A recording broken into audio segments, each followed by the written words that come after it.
हमेशा खड़े रहे। उन्होंने कहा ये नहीं होगा, हम उसके साथ उनका कोई ताल्लुक नहीं था। बाद में साबित हुआ कि वो गांधी ने अपने लिए कांग्रेस के लिए वो तारीख चलाई थी। आखिर में मैं आपको ये भी एक बात बताऊं कि जिस दिन वो 40 का जलसा हो रहा था वहां पे लाहौर में मिंटो पार्क में, हम वहां पे गए थे तो उससे एक दिन पहले खाकसारों के ऊपर गोली चलाई गई थी। खाकसारों का और उनका ताउन और खून जो था वो सब जगह पे पड़ा हुआ था।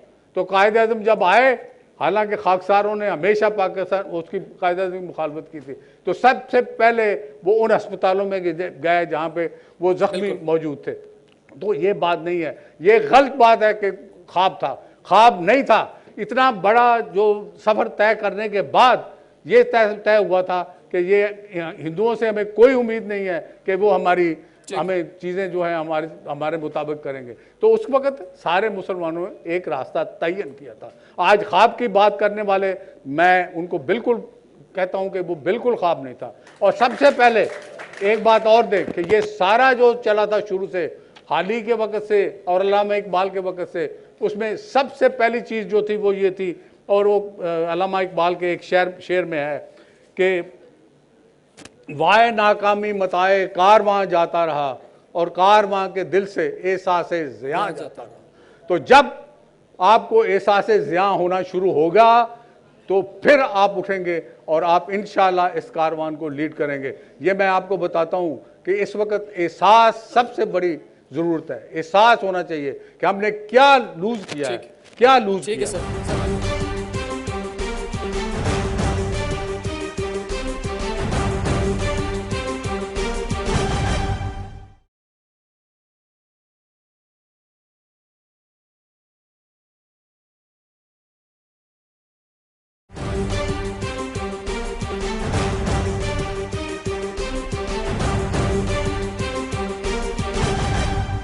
सर अब हम आपकी जानिब आते हैं। आप जी रऊफ साहब, मैं ज़रा सी वजाहत कर दूँ क्योंकि कुछ कन्फ्यूजन क्रिएट हो रही है। मिसाल के तौर पे जब हम बात करते हैं ख्वाब की, तो ख्वाब कोई बुरी चीज़ नहीं है। ख्वाब एक विज़न होता है कि आगे बढ़ने के लिए जब इंसान ने ये ख्वाब देखा, और ये ख्वाब देखता था हमेशा से कि वो किसी दिन चाँद के ऊपर बैठा होगा, जब उसने ये ख्वाब देखा कि वो उड़ना चाहता है तो उसकी ताबीर उड़ने की सूरत में और चाँद पे पहुंचने की सूरत में हुई। बुनियादी तौर पे ये ख्वाब ही हैं जो हमें आगे का रास्ता दिखाते हैं, जिसे हम विज़न कहते हैं। ये कोई नेगेटिव अप्रोच नहीं है जिसकी वजह से ये तमाम चीज़ों को गड़बड़ कर दिया जाए। अगर हम पाकिस्तान के हवाले से हमारे काबरीन कहते हैं, और वो अप्रोच जो हज़रत अल्लामा इकबाल रहमतुल्लाह अलैह की थी, एक अजीम फ़लसफ़ी, एक अजीम शायर, जिसे आज हम मगरिब के बड़े बड़े फ़िलासफ़र के सामने अगर उम्मत और मुसलमान किसी शायर और फ़लसफ़े को पेश करती है वो हज़रत अल्लामा इकबाल को, अगर हम ये ख्वाब जो उससे मुंसलिक है, अगर उस ख्वाब को ही हम माइनस कर दें तो फिर हज़रत अल्लामा इकबाल रहमतुल्लाह अलैह का कंट्रीब्यूशन तहरीक पाकिस्तान में फिर क्या रह जाता है कि जब वो पाकिस्तान बनने से पहले पैदा हुए, पाकिस्तान बनने से पहले अल्लाह को वो रहलत फरमा चुके थे। मैं इसके अलावा एक बात और इसकी वजाहत करता चलूँ कि इस पर किसी को कोई इतराज़ नहीं हो सकता कि पाकिस्तान की जो ये मूवमेंट थी, उस मूवमेंट में कौन कौन शरीक थे। पाकिस्तान मूवमेंट में सबसे ज़्यादा माँ सिवाय 2-3 उलमाए कराम के बाकी सारे उलमाए कराम इस मूवमेंट के ख़िलाफ़ थे और बदतरीन ख़िलाफ़ थे। और फिर उसके साथ साथ वो रहनुमा भी ख़िलाफ़ थे जो उस अक्सरियती सूबों में हुक्मरान थे, जिन्होंने खून में नहला दिया। ये बात, इसको अगर हम तमसीलन समझना चाहें कि ये और मैंने एक जगह तारीख़ में पढ़ा मियाँ साहब कि कायद-ए-आज़म मोहम्मद अली जिन्ना रहमतुल्लाह अलैह ने ये अजीम मुमलिकत पाकिस्तान कानूनी जंग लड़ के जीती। इस लिहाज से तो हम कह सकते हैं कि वो एक ज़हीन, इस पर कोई शक नहीं है कि वो ज़हीन नहीं थे, इस पर कोई शक नहीं थे कि बेहतरीन बैरिस्टर थे, इस पर कोई शक नहीं था कि एक अजीम रहनुमा मुसलमानों की क़यादत करने के लिए उतरा था। इस पर तो कोई बहस नहीं है। लेकिन अगर ये बात हो कि सिर्फ कानून की जंग लड़के ये मुमलिकत पाकिस्तान आज़ाद हो गई थी, तो फिर बिहार के जो फसादात हुए थे उसका क्या होगा? फिर करोड़ों लोगों, फिर कायद-ए-आज़म को अपनी तकरीर शिमला में जो तकरीर की, फिर उन्होंने ये क्यों कहा कि अक़लियती सूबों के, हिंदुस्तान के अक़लियती सूबों में 7 करोड़ मुसलमान रहते हैं और 5 करोड़ मुसलमान अक्सरियती सूबों में रहते हैं। अगर अक़लियती सूबों के, ये फिगर मैं शायद सही नहीं बोल पाया हूँ, अगर अक़लियती सूबों के 7 करोड़ अवाम अपनी जानों का नजराना दे दे, कुर्बानी दे दे, और 5 करोड़ वो मुसलमान जो अक्सरियती सूबों में रहते हैं, वो अगर आज़ादी उनको मिलती है, तो ये सौदा महंगा नहीं होगा। तो ये तारीख़ के बड़े सच्चे हक़ाइक़ हैं। खाकसार तहरीक के जो लोगों के साथ कत्लेआम हुआ, तो आपको ये मालूम है कि पाकिस्तान बनने के बाद फिर किन लोगों ने भाग दौड़ संभाली। कौन थे वो लोग जिन्होंने कायदे मिल्लत लियाक़त अली खान को शहीद किया? कौन थे वो लोग जिन्होंने कायद-ए-आज़म मोहम्मद अली जिन्ना को सिसकते हुए ज़ियारत कैंप से कराची की इसी एयरपोर्ट के पास सिसकते हुए छोड़ के चले गए थे?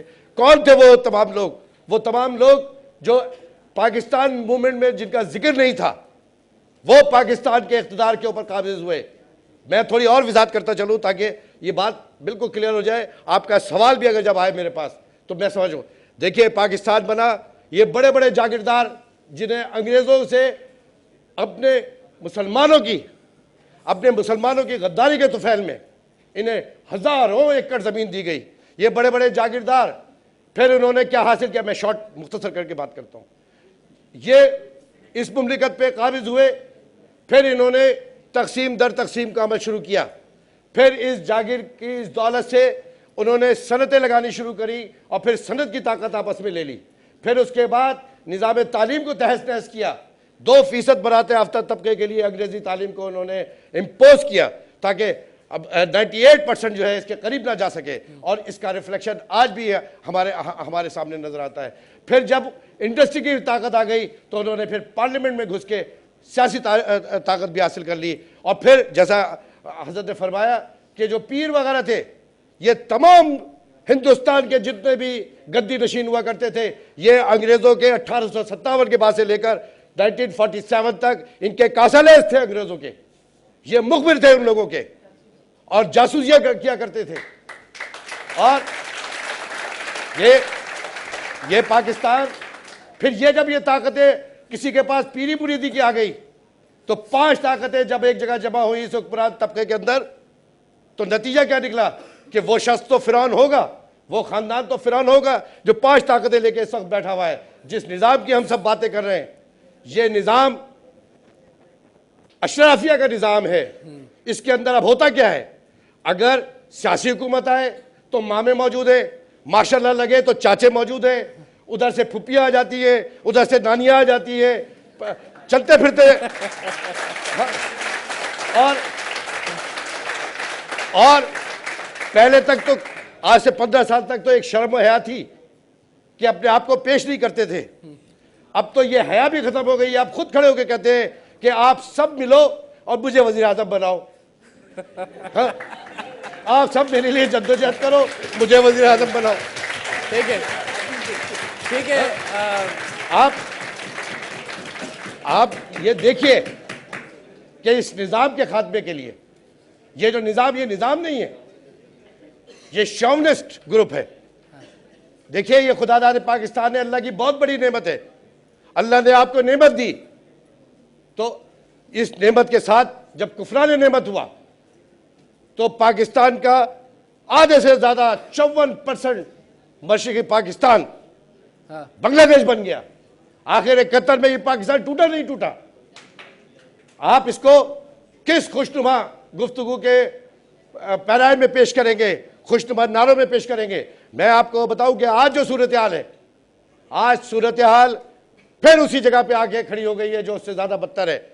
और फिर इस निज़ाम ने, मैंने जो बताया, ये जो सिस्टम बनाया गया, इसने तकसीम पैदा की, सूबाई तकसीम पैदा की, लसानी तकसीम पैदा की, फिर इन्होंने मज़हब के अंदर मजहबी और फ़िक़े की तकसीम पैदा की, और इस तरह तकसीम दर तकसीम, बरादरी दर बरादरी करने के बाद ये सिस्टम चल रहा है। और आपको ये बात समझनी होगी नौजवानों को। आप सब जो ये बातें कह रहे हैं, मसाइल तो सब बता रहे हैं, दानिश्वरी के नाम पे धब्बा है वो दिमाग, दानिश्वरी के नाम पे धब्बा है वो दिमाग जो मसले तो बताए, हल कोई ना दे। इसका रऊफ भाई, देखिए। रऊफ भाई, यहाँ पे ब्रेक ले लेते हैं। थोड़ा सा तारीख की तरफ हम चले गए थे और अब दोबारा मौजूदा हालात की जानिब जो हैं वो रऊफ सिद्दीकी साहब लेकर तो आ गए हैं आखिर में, और इसी 2012 में और थोड़ा आगे की तरफ देखते हैं। अब पीछे देखना ज़रूरी था और वो देखा हमने कि तारीख को जानना, समझना कि किस जगह पे खड़े हुए हैं इसका इदराक होना चाहिए। लेकिन अब जो आगे जो सफ़र आपने करना है, पाकिस्तान को बचाना है, पाकिस्तान को संवारना है, वो कैसे मुमकिन है ये आपसे जानेंगे, आपके सवालात लेंगे ब्रेक के बाद। Stay tuned with us.